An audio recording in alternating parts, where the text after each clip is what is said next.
Bonsoir à tous, merci de nous rejoindre pour ce nouveau point de conjoncture que vous propose, comme vous le savez, très régulièrement maintenant le Cercle des économistes, composé de 30 membres. Le président du Cercle, Jean-Hervé Lorenzi, devait être avec nous pour l'ouverture de cette visioconférence, mais il a été retenu par une obligation de dernière minute et Jean-Hervé Lorenzi vous prie de bien vouloir l'en excuser. Alors le thème développé ce soir, vous l'avez sous les yeux bien sûr, puisque vous avez eu l'invitation de cette visioconférence, nouvelle donne géopolitique mondiale, quel impact sur l'économie globale? Alors un thème évidemment pour le moins d'actualité dans le contexte sanitaire et économique très tendu actuel. Les questions sont nombreuses. Le Covid va-t-il rebattre les cartes sur le plan économique et financier? Quid des plans de soutien et de relance des différents États au niveau européen mais aussi mondial? Qu'attendre du changement de gouvernance aussi aux États-Unis avec l'arrivée de Joe Biden, donc qui prendra la Maison-Blanche dès mercredi lors de son investiture. Quel agenda géopolitique pour 2021? Voilà, la liste n'est pas exhaustive. Et les questions, vous pourrez vous-même les poser tout à l'heure, puisque c'est le propre de cet exercice, bien sûr. Chaque mois, nous vous donnons l'occasion d'interagir et d'interroger, de questionner les différents membres du Cercle des économistes qui se prêtent à ce point de conjoncture. Alors c'est Hélène Ray qui va être avec nous et qui va nous éclairer ce soir. Bonsoir Hélène Ray. Bonsoir Emmanuel. Merci d'être avec nous. Vous êtes en ligne depuis Londres où vous résidez et où vous enseignez.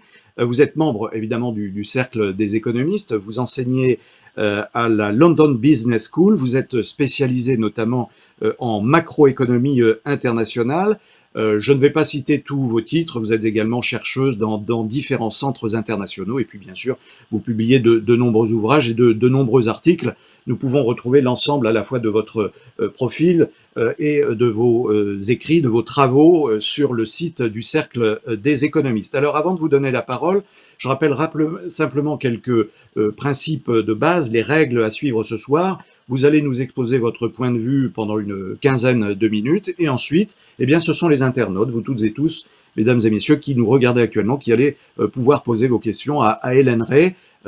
Vous savez comment faire, vous posez les questions, nous, d'ailleurs déjà quelques-unes arrivent, vous voyez Hélène Ray, donc déjà le succès avant cette intervention et nul doute que ce que vous allez nous présenter ce soir va susciter d'autres questions très intéressantes. Je préviens tout de suite, c'est très frustrant, on ne pourra pas forcément prendre toutes les questions, mais on fera le maximum. Voilà, je ne perds pas plus de temps. Hélène Ray, c'est à vous, nous vous écoutons, merci. Et merci beaucoup Emmanuel, merci beaucoup à vous tous qui êtes connectés. Je suis ravie d'être avec vous ce soir. Alors, je vais commencer par discuter de 3 points de façon relativement brève et bien sûr, après, nous pourrons continuer les discussions avec plus de détails durant les questions. Donc, les 3 points sur lesquels je voudrais commencer sont d'une part un panorama à très gros traits de l'économie mondiale et les liens entre situation sanitaire et conjoncture économique. Donc, ce sera mon premier point. Le deuxième point sera sur les 2 bouleversements géopolitiques du moment, qui sont le Brexit. C'est quand même un des grands changements qui est intervenu au 1er janvier. Et deuxièmement, l'arrivée de l'administration Biden et la fin de l'administration Trump. Et troisièmement, j'essaierai de relier ces points avec notre situation en Europe, la situation européenne et les opportunités de collaboration peut-être avec le Royaume-Uni d'une part, qui est maintenant hors de l'Union européenne, et avec la nouvelle administration américaine. Donc voilà, donc pour commencer ce bref exposé, je vais m'appuyer sur 3 slides. Donc si on peut avoir la première slide. Il est très difficile de discuter de la situation présente, bien sûr, sans avoir d'abord un aperçu sur la situation sanitaire. Je crois que c'est quelque chose que nous avons appris, malheureusement, de façon assez dure.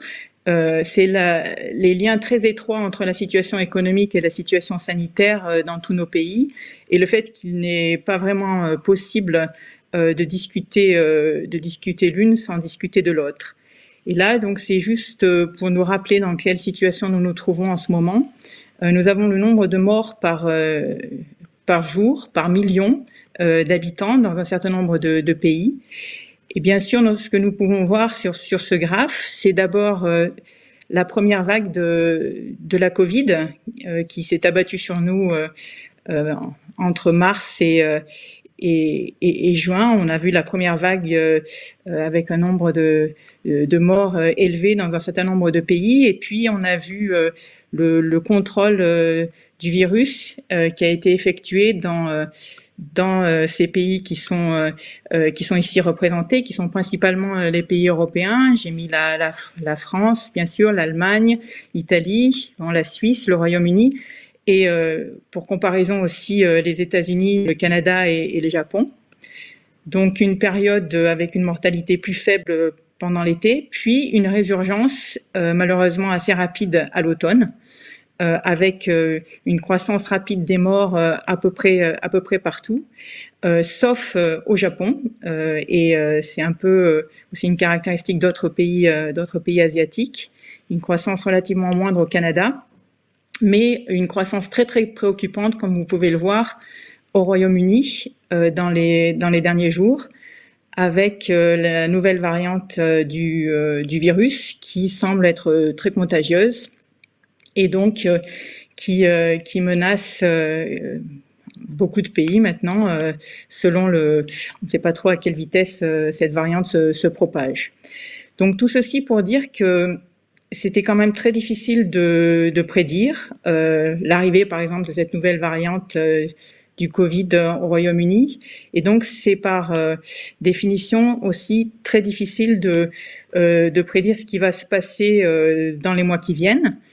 Et nous avons bien évidemment des liens très étroits entre la propagation du virus et l'activité économique, ne serait-ce que par les réactions de politiques publiques qui pourraient être de confiner de façon plus avancée certains pays, ce qui a des effets très prononcés sur certains secteurs d'activité, comme nous l'avons déjà expérimenté. Et cela va aussi dans les deux sens, ces liens entre politique sanitaire et politique publique et politique économique, dans le sens où lorsque l'on essaye aussi des fois de relancer l'économie dans certains secteurs, on a des effets sur la propagation du virus. Donc sur ça, je pourrais prendre l'exemple d'un programme qui a été discuté au Royaume-Uni, enfin qui a été implémenté au Royaume-Uni et qui a été discuté en France. C'était au cours c'était le Eat to Help Out programme du Royaume-Uni, c'est-à-dire un programme qui subventionnait la restauration et qui incitait les gens à aller manger au restaurant. Et malheureusement, donc, ce programme a bien eu un effet sur l'activité de la restauration au Royaume-Uni, mais aussi il y a une étude qui a pu montrer que en subventionnant la restauration, on avait aussi augmenté certains foyers de la Covid.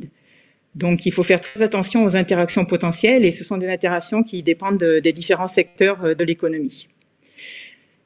Bon, maintenant, si nous pouvons passer à la slide numéro 2.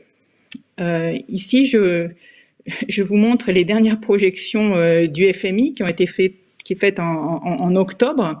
Donc, c'est pas tellement pour dire qu'elles seront exactes. Bien sûr, les projections sont toujours fausses, mais sont toujours entachées d'une grande marge d'incertitude, surtout dans notre période. Mais c'est juste pour donner des ordres de grandeur selon les différents continents, et pour bien voir que le choc de la pandémie par définition, une pandémie, a vraiment été un choc mondial. Là, nous voyons que la baisse d'activité dans la zone euro était estimée en 2020 aux alentours de 8%. Donc pour la France, c'est aux alentours de 9%. Et le rebond était estimé aux alentours de 5%. On pensait un peu plus pour la France avant les derniers développements, donc on va voir. Mais on voit que le même genre de choc s'est produit évidemment aux États-Unis, s'est produit en Amérique latine avec là un choc très fort économique, mais aussi on connaît la situation sanitaire très très préoccupante en ce moment au Brésil, par exemple. Donc deux chocs économiques et sanitaires qui sont très forts.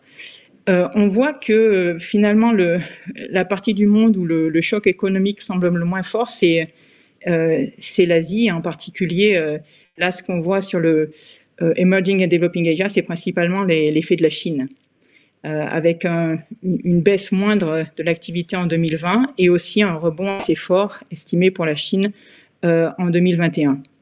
Donc, d'une certaine façon, le continent asiatique sort peut-être renforcé de la crise Covid en termes relatifs en tout cas. Et on pourrait discuter d'où viennent ces différences entre continents, entre régions. Il y a certainement énormément de facteurs qui ont pu jouer, et ces facteurs peuvent aller des normes comportementales dans les différentes sociétés, aux politiques publiques qui ont été mises en œuvre, à l'expérience des épidémies qui étaient plus grandes chez nos amis asiatiques qu'en Europe peut-être ou ailleurs. Donc il y a vraisemblablement énormément de facteurs qui sont derrière ces hétérogénéités, mais on voit quand même que tout le monde a été touché. Ce qui est intéressant aussi, c'est que si on regarde l'Afrique, on avait très peur d'un grand choc sanitaire aussi dans les pays émergents et les pays en développement et dans les pays pauvres. Et là, on a plutôt eu une bonne surprise, peut-être. Tout ça est très et encore très très incertain, et on n'est pas au bout de nos peines du tout. Donc, il faut pas s'avancer du tout. Au sens sanitaire, ou peut-être le choc sanitaire a été bien géré, peut-être aussi à cause des caractéristiques démographiques de populations plus jeunes, on ne sait pas trop, de plus grande réactivité face à l'épidémie. Néanmoins, le choc économique est quand même très fort pour des pays pauvres ou en développement. Avoir des chocs de moins 3%, c'est vraiment assez dramatique. Et cela, c'est dû à l'intégration de toute façon dans l'économie mondiale, la baisse des flux commerciaux, la baisse d'activité des pays avancés qui bien sûr se répand, se diffuse vers les autres économies. On importe moins, donc ces pays exportent moins.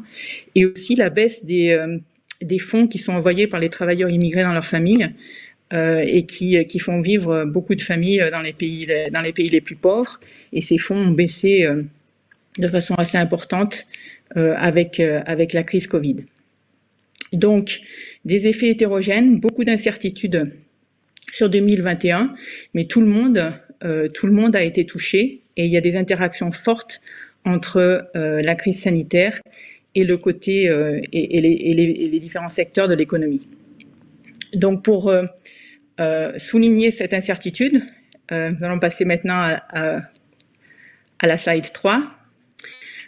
Où là, donc, c'est effectivement, les économistes aiment beaucoup mesurer tout ce que nous pouvons, en fait.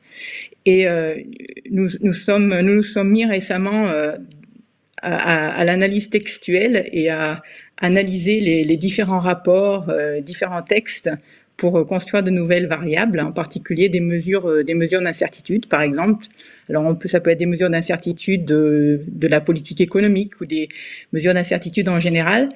Et là, nous avons, c'est un papier qui est de recherche qui mesure, qui construit un index de l'incertitude autour des pandémies. Et on voit que si on compare la Covid aux autres pandémies que nous avons expérimentées dans le passé, que ce soit le SARS, MERS ou l'Ebola ou la grippe aviaire, l'incertitude qui semble liée à la Covid atteint vraiment des sommets. Je pense que ça, avec ce que je viens de discuter, cela s'explique. Nous sommes dans une situation où nous avons un virus qui s'est vraiment répandu de façon globale, où il y a énormément d'incertitudes sur les mutations possibles, et où jusqu'à une date relativement récente, nous n'avions pas de vaccin, et où même lorsque nous avons un vaccin, nous ne sommes pas totalement sûrs de combien de temps le vaccin procurera une immunité, et si nous avons d'autres mutations, s'il faudra d'autres vaccins, etc. Donc il y a énormément d'incertitudes qui subsistent, et je pense que c'est quelque chose que l'on doit toujours garder à l'esprit lorsque nous allons discuter les mois à venir, ou voire même les années à venir. Donc voilà, c'était mes 3 slides. Mais maintenant, je voudrais discuter sur ce thème de l'incertitude en rajoutant d'autres grands facteurs d'incertitude qui sont plus liés à des changements importants en géopolitique qui sont aussi en train de se passer. Donc le premier changement qui a eu lieu au 1er janvier, c'est tout simplement le Brexit qui était annoncé, mais qui est finalement acté. Et ça, c'est quelque chose qui toujours nous réserve quand même des surprises. Le Brexit est acté et la réalité prend forme, mais cette réalité n'est pas toujours n'est pas toujours semblable probablement à celle que les Brexiteers avaient pensé ou à celle que nombre de sujets britanniques avaient imaginé. Donc il y a eu par exemple récemment une anecdote assez révélatrice, ça a été et qui a été reportée dans la presse britannique.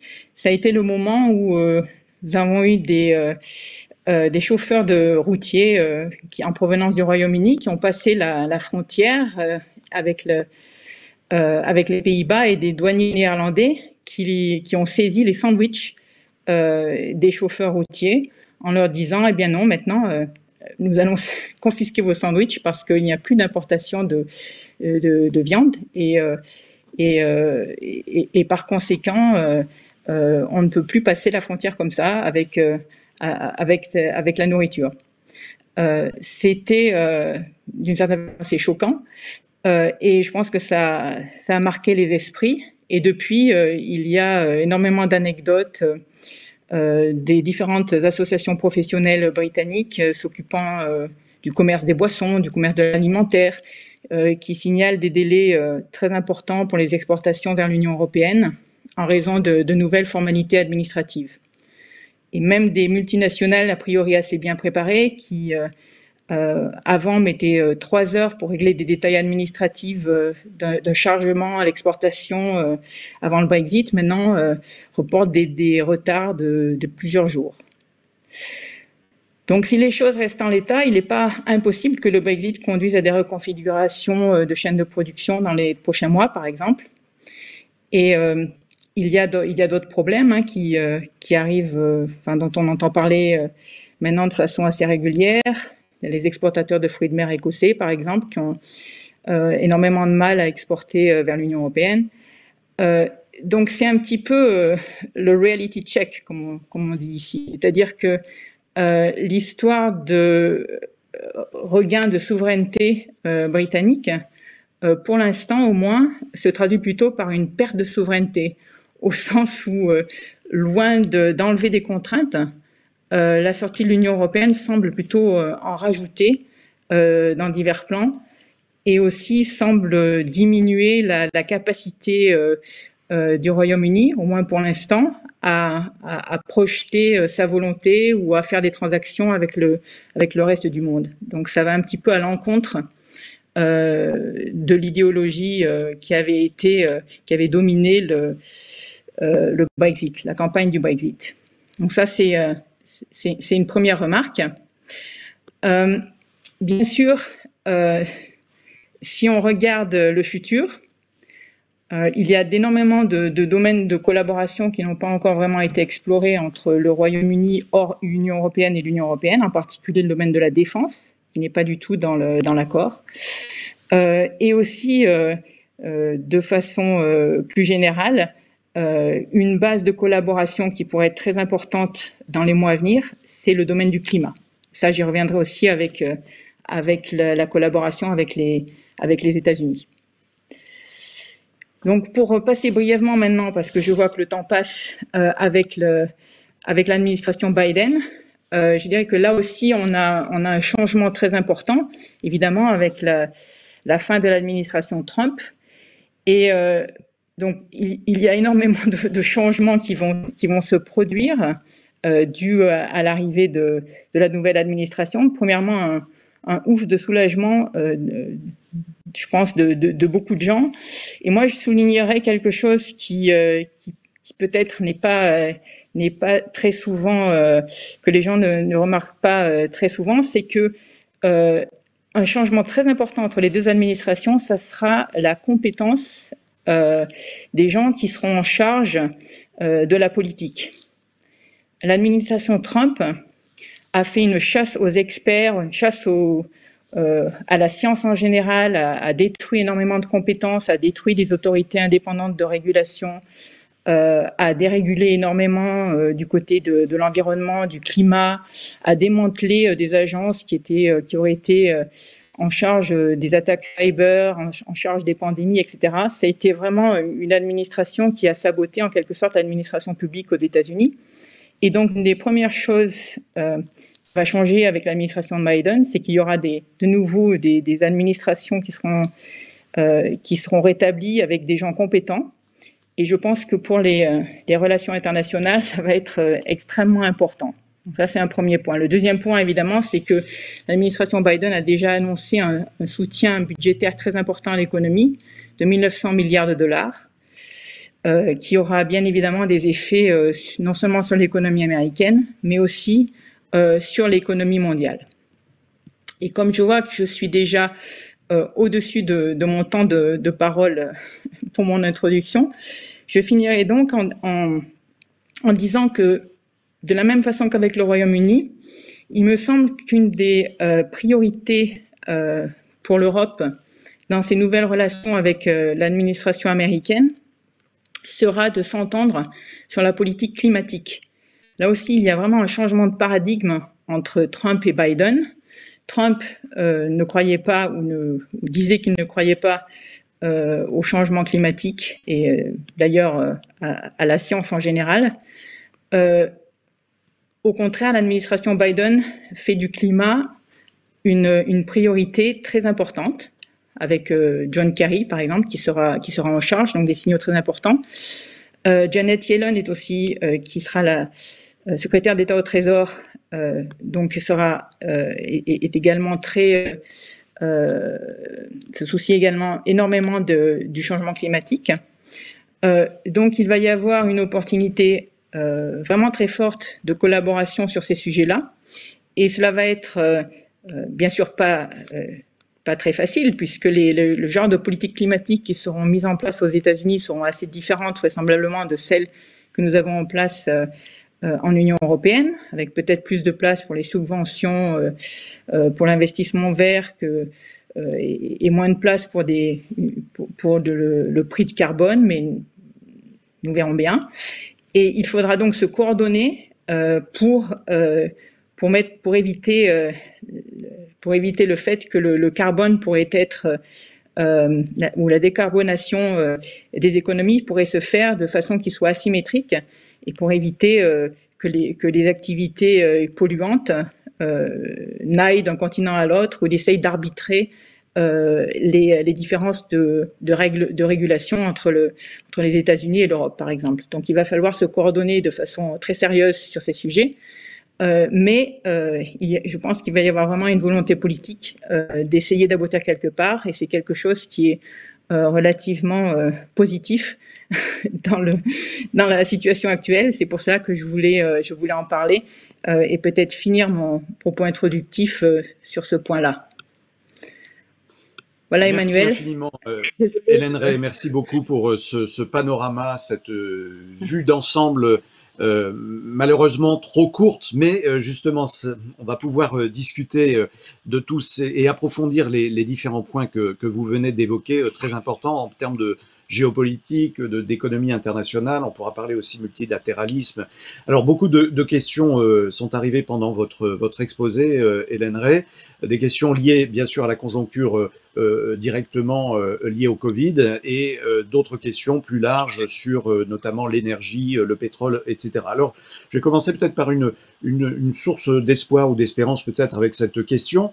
La crise de la Covid a-t-elle pu faire émerger des niches de croissance jusque-là non suffisamment exploitées? C'est le côté regardons peut-être la bouteille à moitié pleine plutôt que de la voir à moitié vide. Oui, alors effectivement, lorsqu'il y a des grandes crises, il y a souvent des effets d'accélérateur sur des tendances, par exemple technologiques, qui ont été présentes dans nos économies, mais qui sont accélérées du fait du choc fort auxquels sont soumis nos entreprises, les ménages, etc.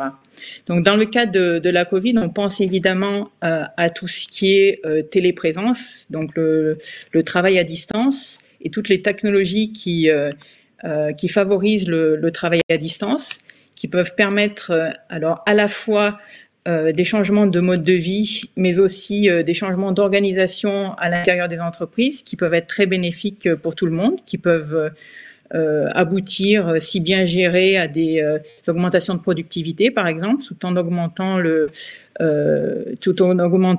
bien-être des employés, des ménages, des familles, etc.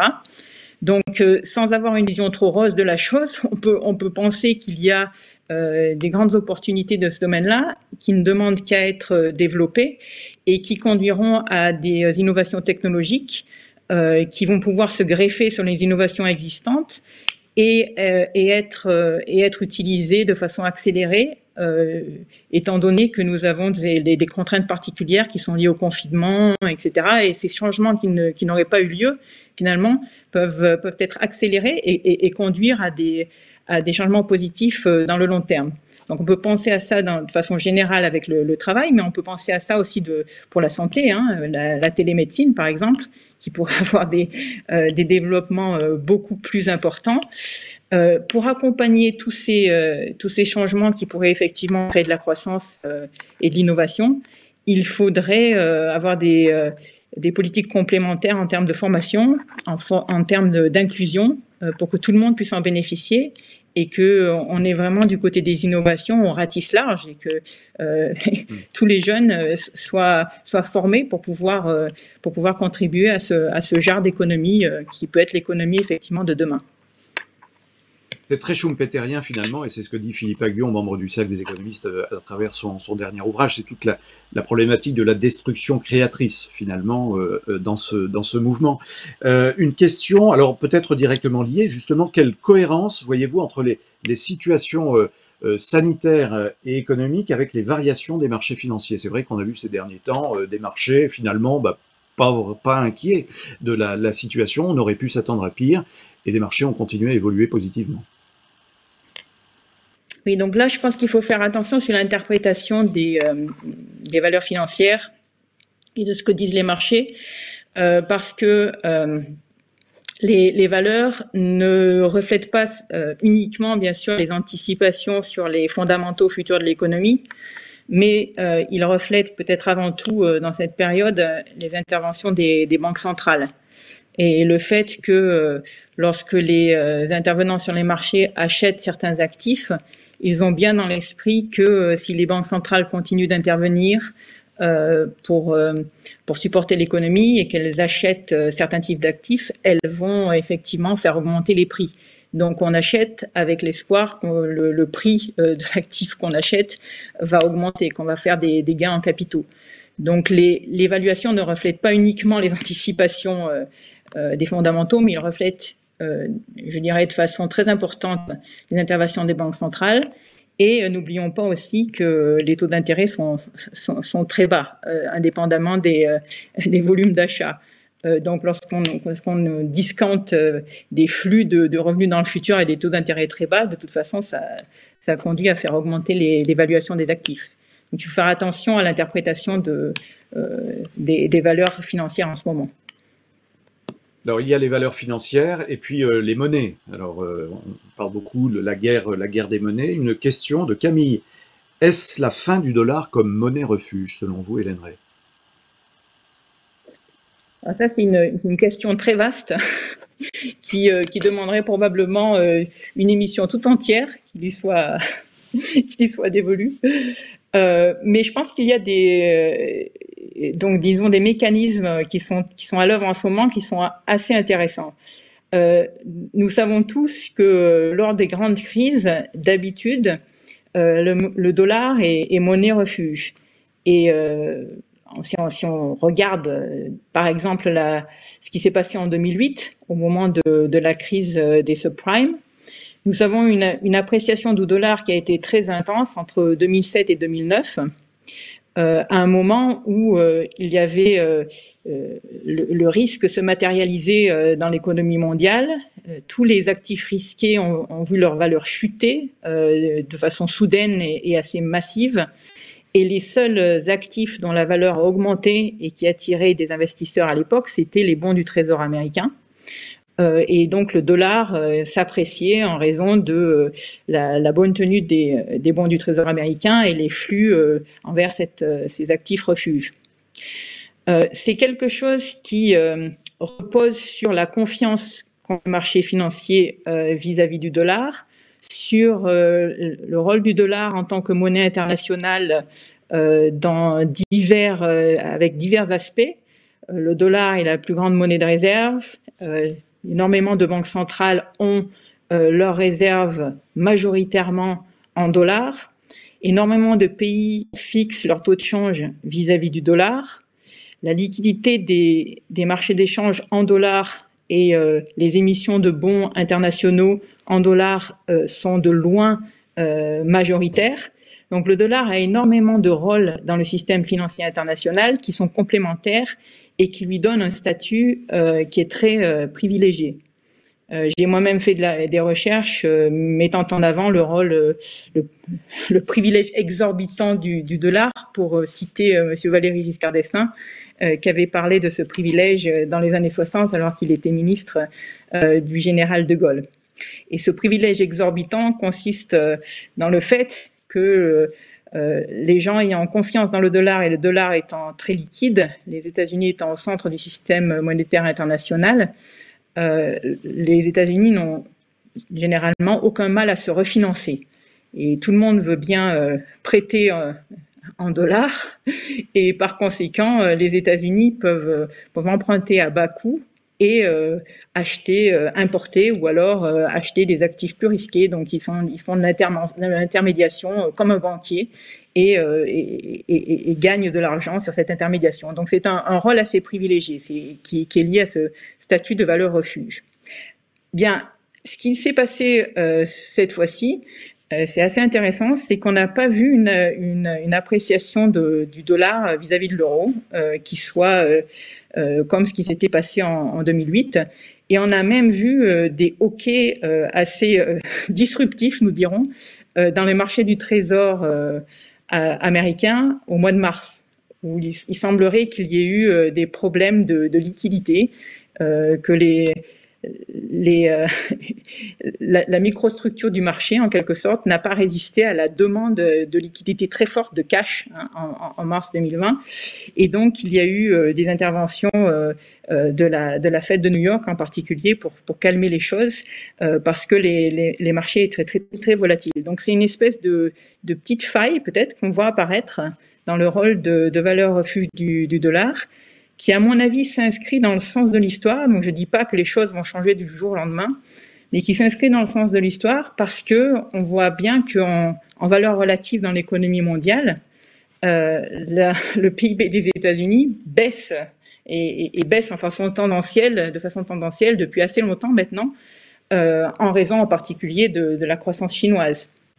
Donc, on peut penser que sur le long terme, un pays dont le poids économique baisse ne pourra pas soutenir éternellement le rôle de monopole en termes de valeur refuge. C'est un petit peu ce qu'on a vu avec la livre sterling et le rôle du Royaume-Uni qui déclinait dans l'économie mondiale. La livre sterling qui restait la monnaie la plus importante, et puis à un moment donné, on bascule dans un autre système où l'économie dominante du moment, qui était là à ce moment-là en 44 et un peu avant, c'était les États-Unis, devient vraiment chasse l'ancienne monnaie dominante et prend sa place. Eh bien, on pourrait peut-être être un petit peu au début de ça. Alors justement, une question, vous évoquiez la Chine. Si la Chine, demande Olivier, si la Chine sort renforcée, comment cela va-t-il se manifester dans les 2 ou 3 ans à venir? Quel est votre regard global sur cet aspect des choses? Alors, la Chine, de façon, enfin, si on regarde simplement les chiffres économiques, sort renforcé au point de vue de la croissance réelle, au point de vue des liens commerciaux.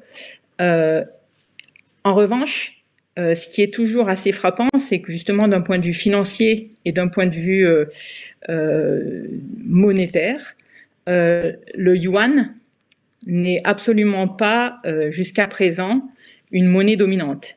C'est-à-dire que le poids du yuan dans les effets, dans les échanges internationaux est relativement faible, et même très faible, si on le compare évidemment au dollar, mais aussi si on le compare à l'euro.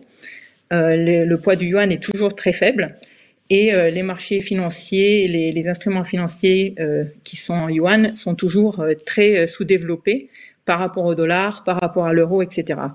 Donc c'est un peu comme si on avait une émergence à plusieurs vitesses. D'abord, le côté économie réelle, avec PIB et avec liens commerciaux, où là, la Chine est vraiment un nœud dans les réseaux d'échange, un nœud qui est aussi élevé, aussi grand que les États-Unis ou que l'Union européenne.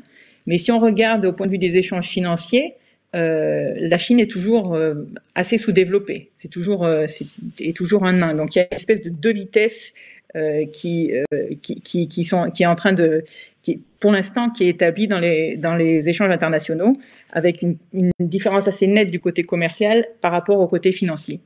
Évidemment, tout cela est dynamique, et les initiatives chinoises d'internationalisation de leur monnaie sont en train de se faire. Alors on peut les relier à la route de la soie, et on peut les relier aussi à toutes les initiatives chinoises qui sont, par exemple, de participer au panier de SDR du FMI, des DTS, pardon, en français, des droits de tirage spéciaux, qui donnent un statut plus international à leur monnaie, la volonté d'inclusion dans les index des grandes banques, et la volonté de développer les marchés de dérivés, de marchés de matières premières, etc. en yuan, tout cela étant poussé à Pékin. Donc je pense qu'on est en train d'assister vraiment à cette émergence. Il y a une volonté politique derrière. Quelques questions, beaucoup de questions même sur l'aspect énergétique de cette conjoncture à venir post-Covid. Quel rôle du pétrole dans la relance espérée? C'est une question qui nous vient de Gaëtan.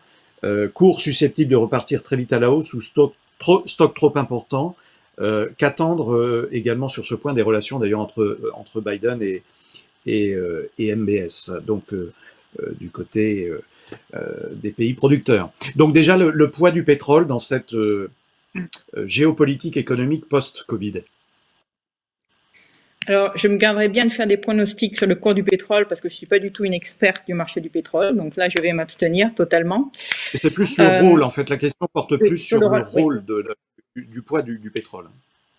Oui. Donc là, en revanche, première remarque que j'aimerais faire, c'est que pendant les confinements de la Covid, nous avons assisté vraiment à une baisse extraordinairement abrupte de l'activité économique. J'ai montré les chiffres auparavant, ce sont vraiment des baisses inédites d'activité économique, et même avec ces baisses d'activité économique, si on regarde l'émission de carbone dans l'atmosphère, bon évidemment on a baissé les émissions de carbone dans l'atmosphère, je crois que les estimations c'était de l'ordre de 8% de baisse, mais ce sont des baisses d'émissions planétaires qui ne nous permettraient pas, enfin il faudrait les renouveler chaque année en quelque sorte pour pouvoir peut-être espérer atteindre notre but de zéro émission nette en 2050.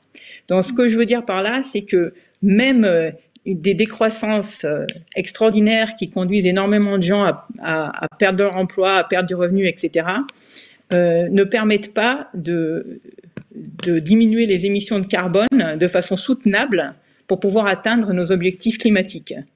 Par conséquent, cela nous montre bien que simplement miser, comme certains, sur la décroissance ou ce genre de concept pour atteindre nos objectifs climatiques, c'est vraiment une vue de l'esprit. Ça ne peut pas se passer comme ça.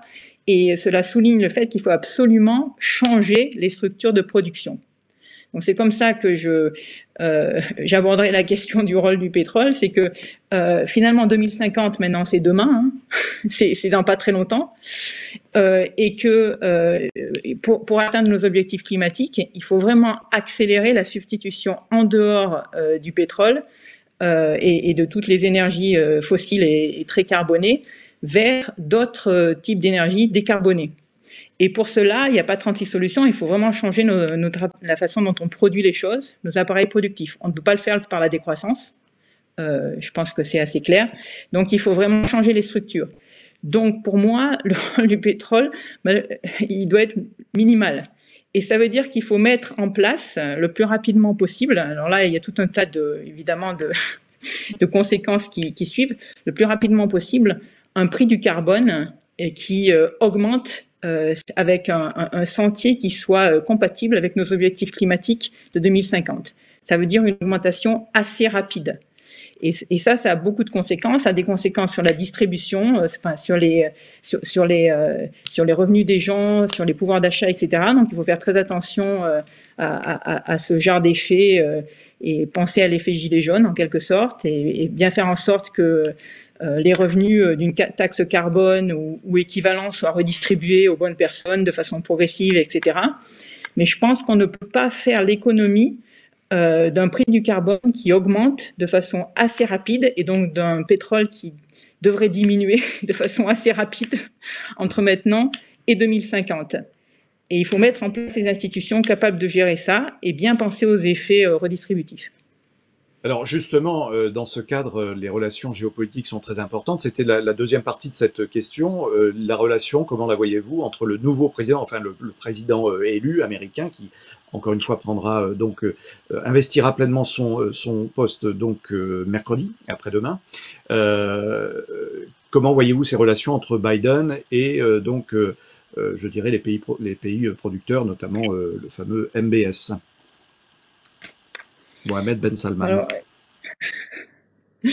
je peux pas évidemment, je veux pas me prononcer sur les relations spécifiques entre les États-Unis et l'Arabie Saoudite. Puis il y a beaucoup de dimensions qui sont hors du champ économique et de l'ordre géopolitique. J'ai peu d'expertise dans ce domaine-là. Je peux simplement dire que ce qui est vraiment clair, je pense, en termes de changement entre l'administration Trump et l'administration Biden, c'est l'attitude face au climat.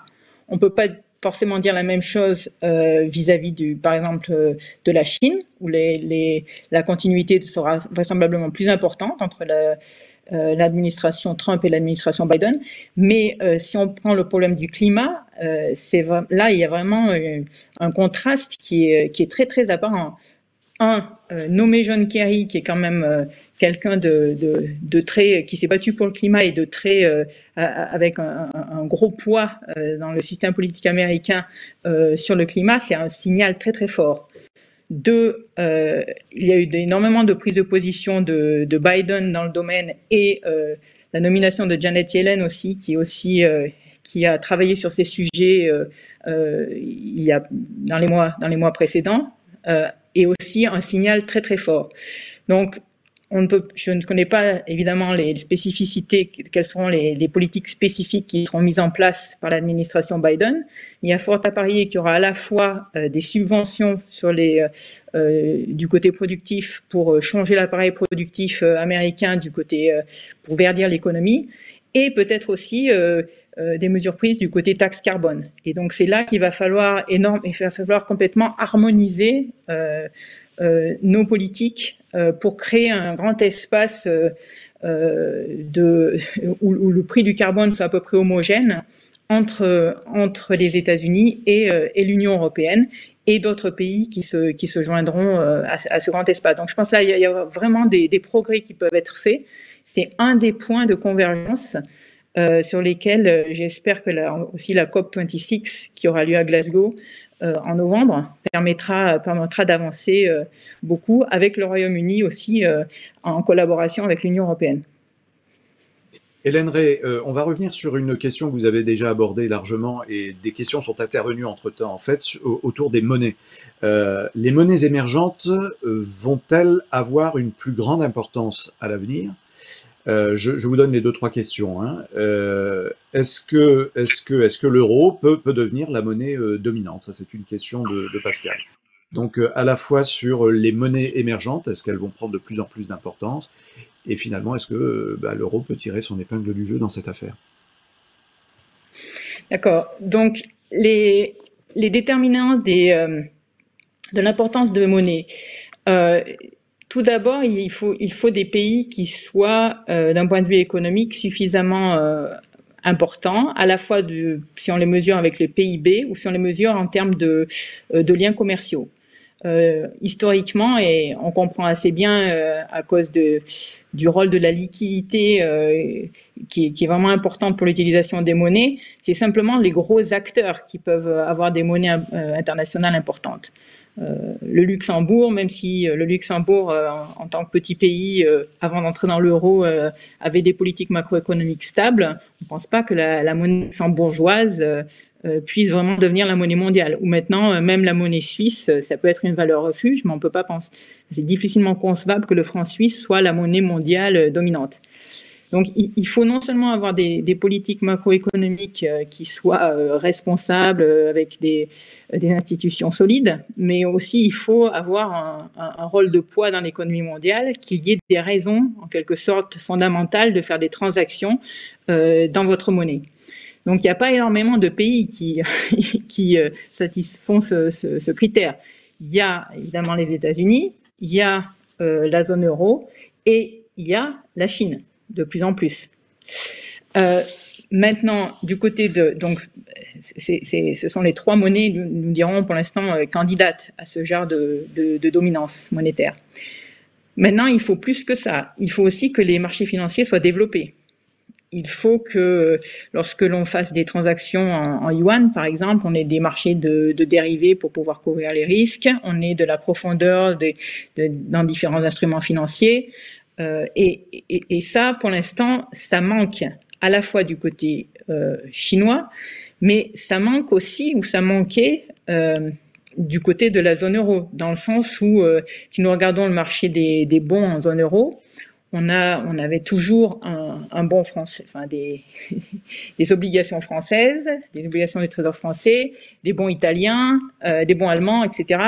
Avec jusqu'à une époque assez récente, et on ne peut pas sûr qu'on ait terminé avec cela, des mouvements de flux de capitaux assez violents lorsque le risque monte, lorsqu'il y a des volatilités sur les marchés, des gens qui sortent du marché italien et qui vont vers le Bund allemand, par exemple.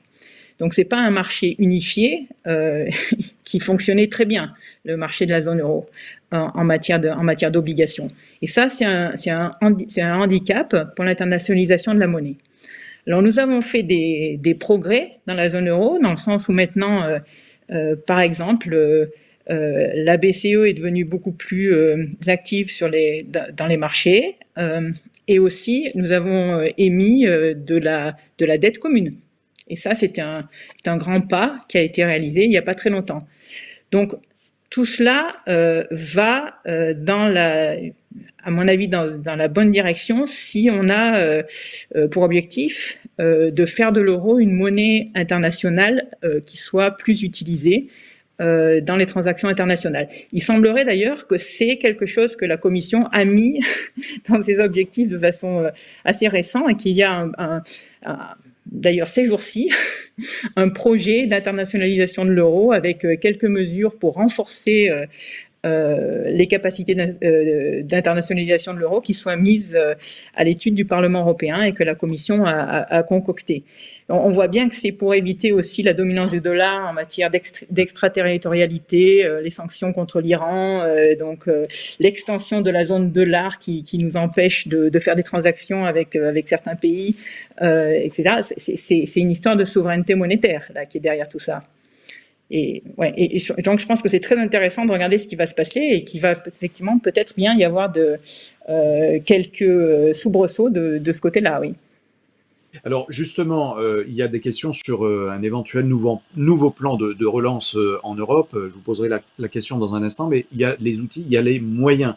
Question autour de la politique monétaire.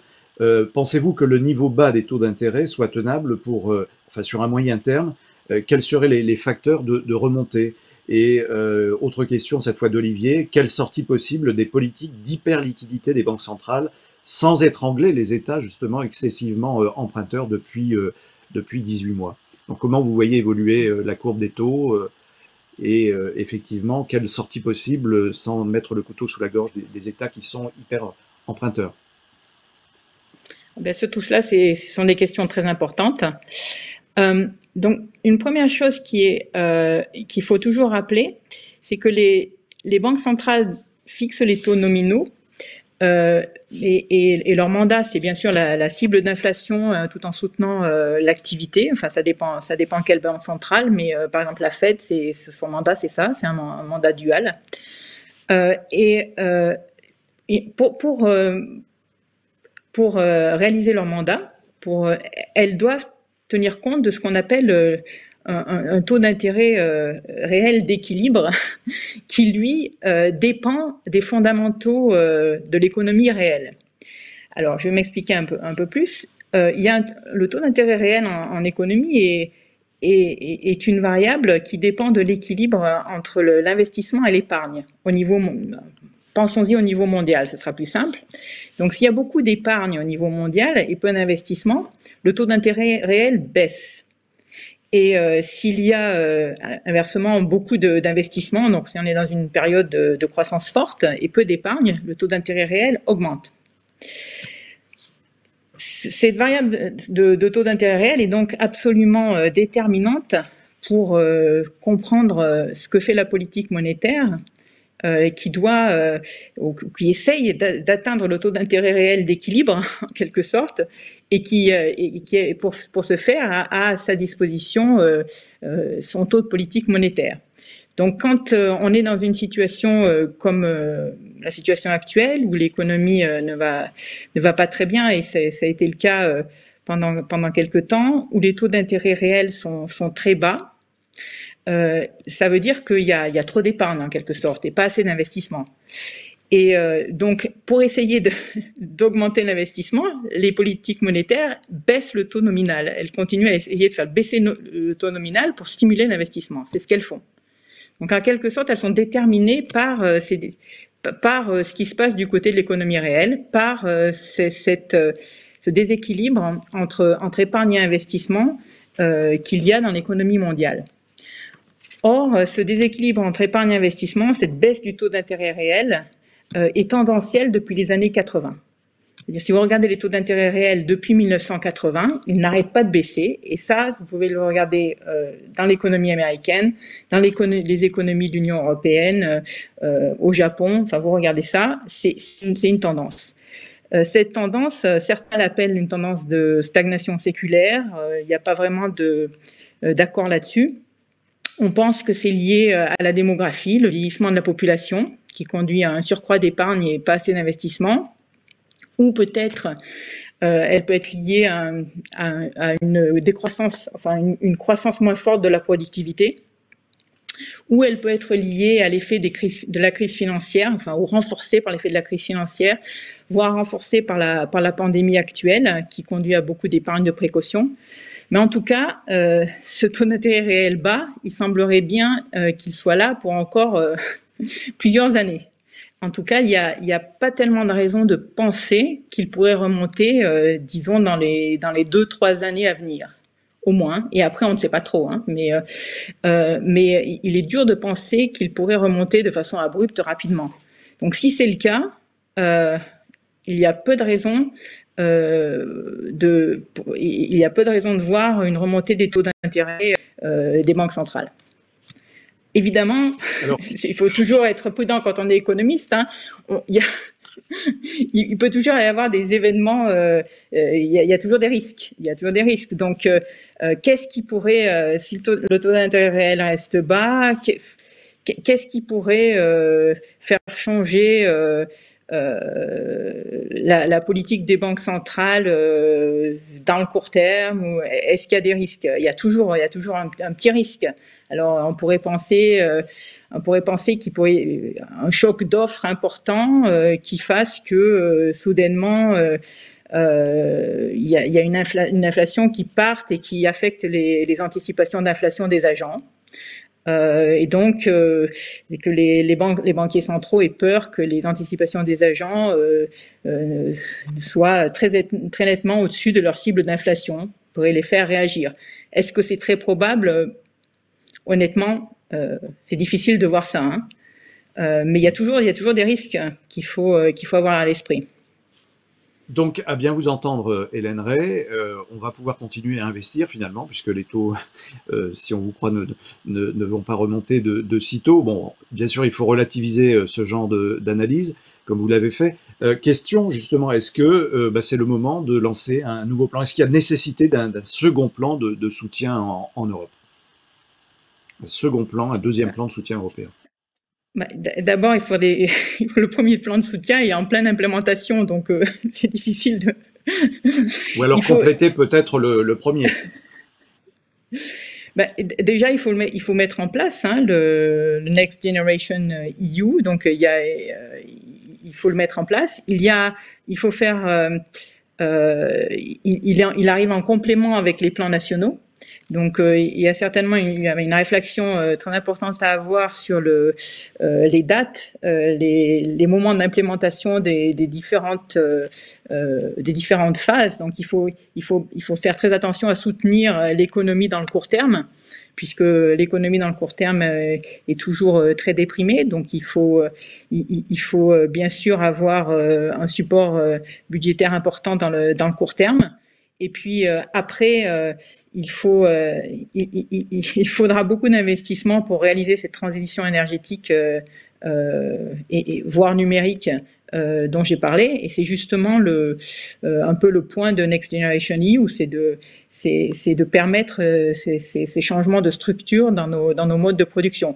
Donc il faut penser un petit peu à ces plans, je pense, de façon séquentielle. Un soutien dans le court terme qui est très très nécessaire pour les économies et qui a à voir avec l'assurance des agents qui peuvent pas travailler, certains secteurs qui ont vraiment un gros problème. Donc il faut absolument les aider, c'est une première chose.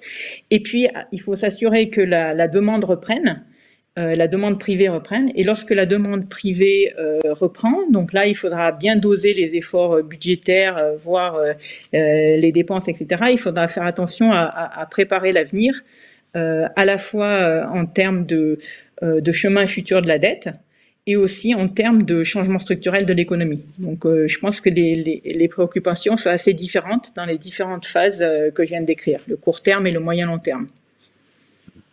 Il y a un gros problème posé par les entreprises zombies aujourd'hui, ces entreprises de plus en plus nombreuses, on le voit en Europe, on le voit en France, qui vivent finalement sur de la dette. C'est d'un point de vue macroéconomique un point que vous, en tant qu'économiste, donc macro, Hélène Ray, vous regardez particulièrement près. Vous trouvez ce phénomène inquiétant? On en parle de plus en plus de ces entreprises zombies. Pour l'instant, on a, comme vous le savez, pour l'instant, on n'a pas eu vraiment de faillite d'entreprise ou quoi que ce soit parce qu'on a des bonnes mesures de soutien qui ont été mises en place avec le confinement. Du moment que les secteurs ne pouvaient pas travailler, les gens ne pouvaient pas travailler, bon, c'était tout à fait normal de les assurer et de leur donner des prêts ou même des dons, hein. La question, c'est effectivement, est-ce qu'il y a des business qui seront tellement endettés qu'ils ne pourront pas s'en sortir?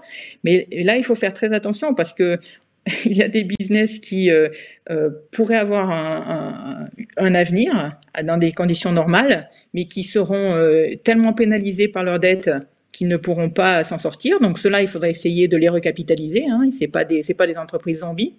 Il faut juste que il y a eu un surcroît de dette qui est dû aux circonstances de choc exogène de la Covid et qui fait que si on les laisse seuls sans les recapitaliser, ils pourront pas s'en sortir, mais sinon, s'ils n'avaient pas eu cette dette, ils pourraient très bien être viables. Donc ça, c'est pas des zombies. il faut les recapitaliser, il faut faire quelque chose.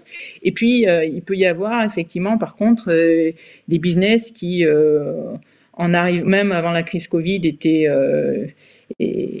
pas très viables et qui, avec la crise deviennent complètement des entreprises qui sont portées à bout de bras mais qui n'ont pas vraiment d'avenir. Mais ça, bon, le problème de tout ça, c'est donc évidemment il faudra il y aura des liquidations et des faillites, mais c'est très difficile. Il y a toujours des zones grises. Hein, c'est très difficile d'identifier les zombies des non-zombies.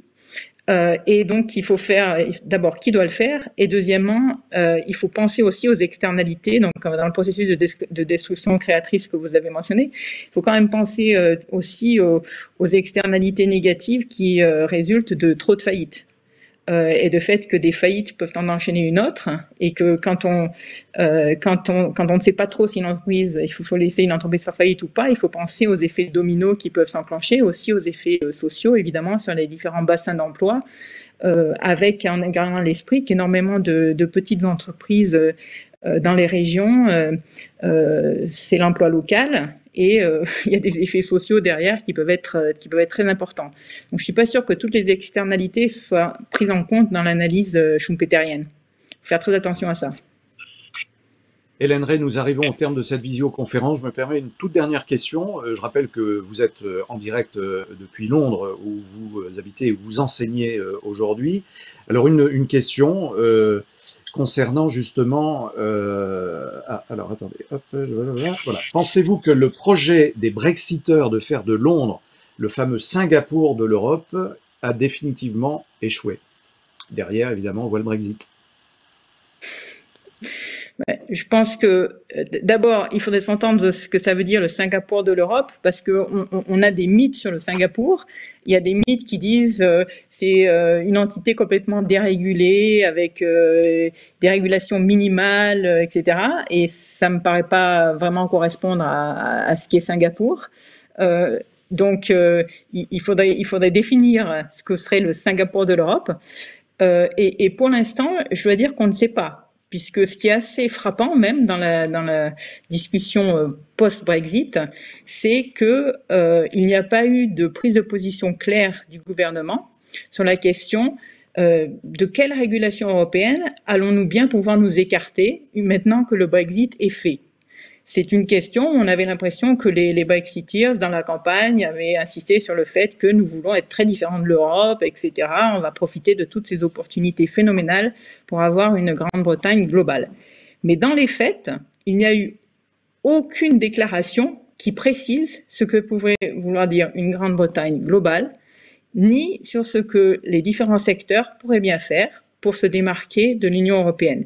Et c'est tout à fait le cas dans les secteurs financiers, où on n'a pas du tout d'indication sur est-ce qu'il y a une volonté de dérégulation ou est-ce qu'au contraire, la recherche d'équivalence va vraiment primer et comment s'assurer d'une continuité avec l'Union européenne de ce point de vue-là. Donc c'est vraiment quelque chose qui reste à définir et qui est tout à fait ici en débat. Et je peux même vous dire qu'à mon avis, ça va dépendre grandement des rapports de force au sein du Parti conservateur. Eh bien, écoutez, merci pour cette analyse très précieuse. Merci infiniment. On voit à travers les différents points que vous avez évoqués, Hélène Rey, que nous entrons vraiment dans finalement un nouveau monde ou un monde peut-être complémentaire. Et en tout cas, nous quittons un monde disrupté pour construire autre chose. Et on l'a bien compris avec tous les indicateurs et éléments que vous avez cités. Merci infiniment pour cet exposé que l'on peut retrouver, bien sûr, que l'on pourra retrouver très vite en podcast sur le site internet du Cercle des économistes. Merci infiniment Hélène Rey. Il y avait encore beaucoup de questions, mais vous reviendrez bien sûr en tant que membre du Cercle des économistes pour nous présenter d'autres éléments. Je rappelle simplement que d'autres événements vont bientôt venir, notamment cette semaine, c'est le jeudi prochain, le 21 janvier, ce sera de 8h30 à 9h30, une conférence de presse du Cercle des économistes 2021 Plongeons ou rebond avec 8 économistes et des politologues, le président du cercle Jean-Hervé Lorenzi, il y aura Hippolyte Dalbis, Patrick Artus, Françoise Benamou, Jean Pisani-Ferry, Dominique Régnier de la Fondapol, Dominique Plion d'Attaque, je ne peux malheureusement pas tous les citer.